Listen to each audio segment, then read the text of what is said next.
Tonight, I'm sharing 3 scary true neighbor horror stories, each one a chilling reminder that evil can live closer than you think. These tales, drawn from real accounts, will hook you from the first word and leave you watching the shadows. This is 3 scary true neighbor horror stories, and it's going to keep you on edge until the very end.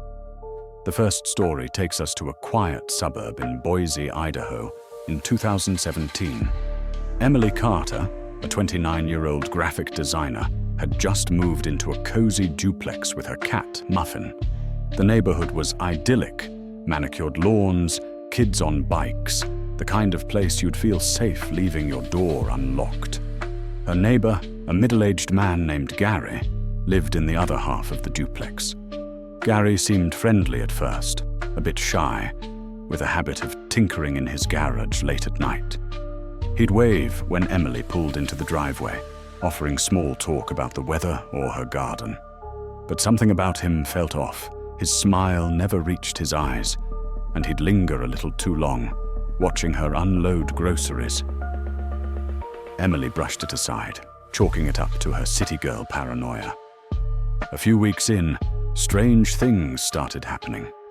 Emily would find her trash cans tipped over, her recycling scattered across the lawn, though no animals were spotted.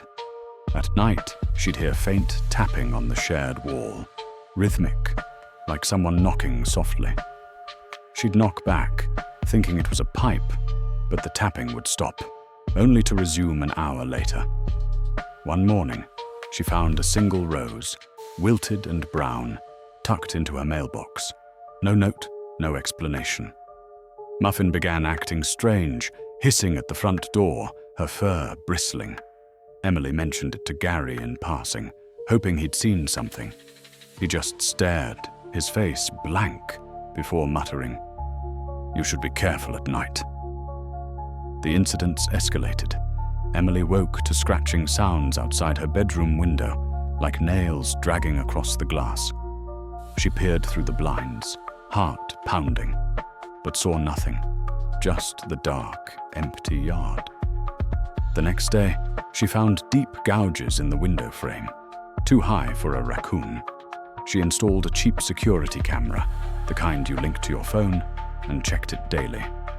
One night, at 2:17 a.m., the camera pinged.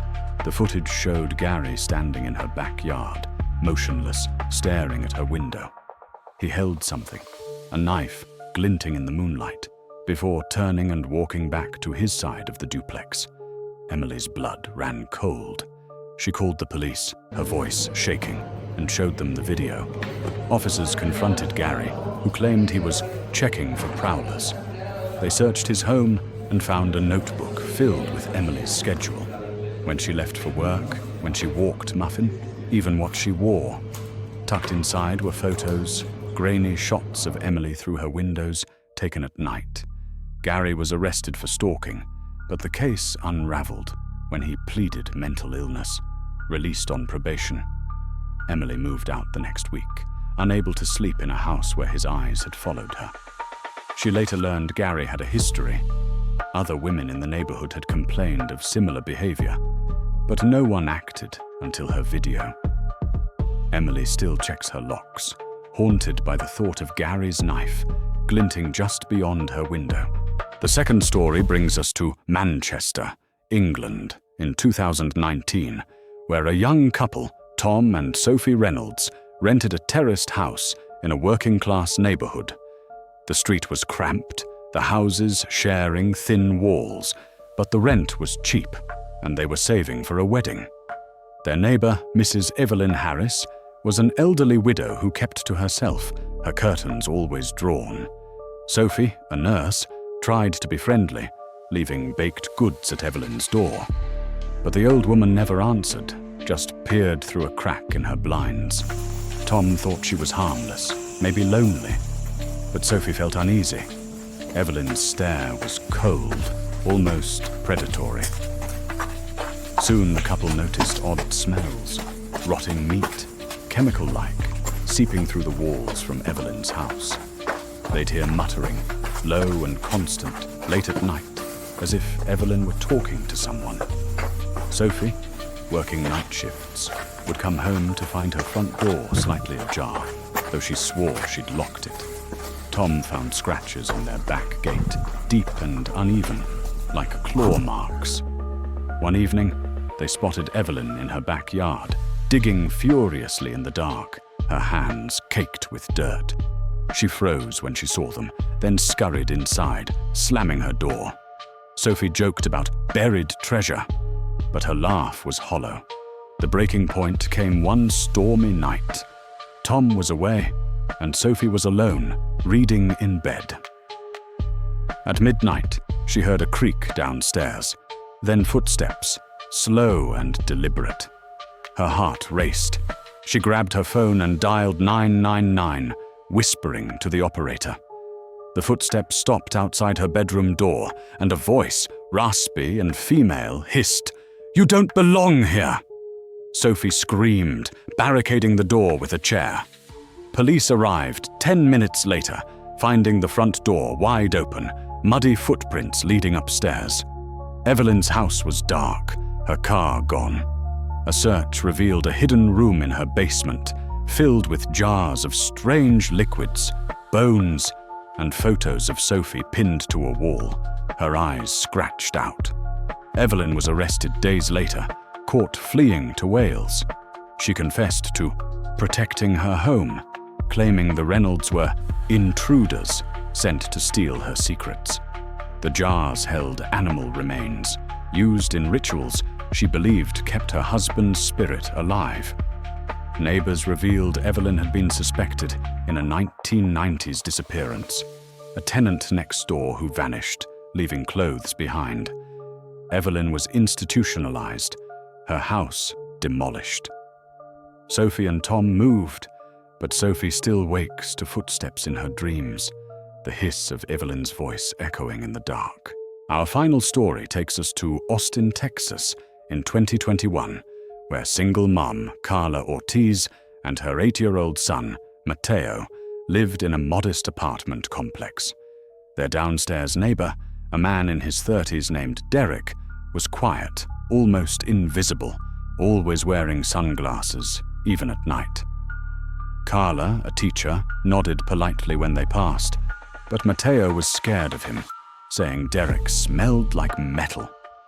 Carla thought it was kid stuff, but she noticed Derek's lights were always on, his windows covered with black trash bags. Sometimes she'd hear thumps from his apartment, like heavy objects dropping, followed by silence. Things turned strange when Mateo's toys started disappearing. First a soccer ball, then his favorite action figure, left on their balcony. Carla found them in the complex's dumpster, torn apart, smeared with a red, sticky substance. She confronted Derek, who denied touching them, his voice flat, his eyes hidden behind those sunglasses. That night, she woke to a low hum, like chanting, coming through the floor.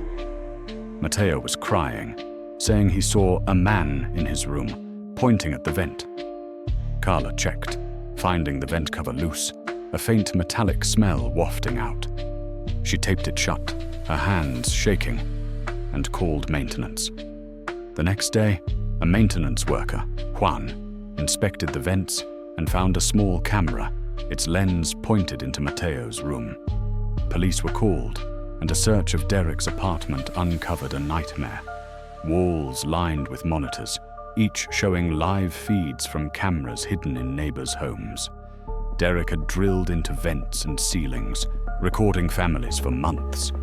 They found Mateo's toys soaked in paint and a journal detailing his experiments on the boy's fear. Derek fled before the police arrived, leaving a note. "You can't hide from me."